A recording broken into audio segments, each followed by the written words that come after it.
Donc moi c'est Pomiade, je suis le co-créateur du jeu Donjons et Procrastination que j'ai créé avec Dice Club. Donc Dice Club il s'est occupé de faire toute la partie game design, donc créer les règles, l'équilibrage du jeu, etc. Et moi en fait je m'occupe de faire toutes les illustrations et toute la partie édition du jeu.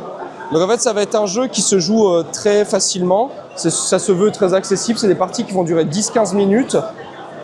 On commence avec un deck de 10 cartes, on va jouer des manches en posant chacun des cartes face cachée, les révéler, appliquer leurs différents effets, et à la fin il y a un lancer de dés selon les cartes qu'on a jouées avant. On va pouvoir lancer un ou plusieurs dés qui va s'additionner avec le score de nos cartes. Et à la fin c'est celui qui a le plus de points qui va gagner la partie, qui va mettre ses cartes dans sa zone de score, et on voit la personne qui a le plus de cartes en zone de score, c'est celui qui va gagner. Du coup c'est un jeu qu'on a créé en auto-édition, on l'a sorti il y a 2 ans et demi environ. Et on a commencé ça un peu en freestyle, en lançant le jeu nous-mêmes, en se disant « Ah bah vas-y on va faire un jeu, ça a l'air cool, machin ». Et maintenant on en est à la 6e édition, on va bientôt sortir une 7e série du jeu. Et donc voilà, donc auto-édité, auto-distribué pour le moment.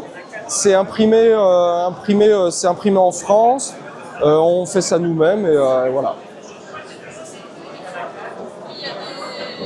En or aussi, c'est ça? Ouais, il va y avoir en fait toutes les cartes vont avoir une version normale, une version dorée.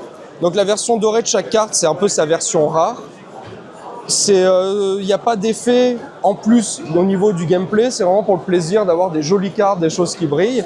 Il y a un système de rareté au sein des cartes selon leurs effets, selon aussi l'apparence de la carte, etc. On a différents niveaux de rareté.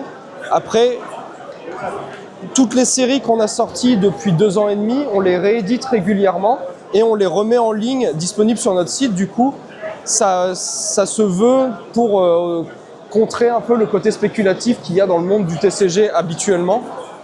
Comme ça, même quelqu'un qui va rejoindre le projet en cours de route, il va pouvoir compléter la première collection de la première série sans devoir vendre sa maison et acheter des displays à des resellers sur Vinted, quoi. Et il y a même la peluche petit chien. Elle n'est pas sur le stand malheureusement, mais il y a même la peluche du petit chien qui d'ailleurs, je souffle l'info, il en reste très très peu et j'en reproduirai, mais pas avant longtemps.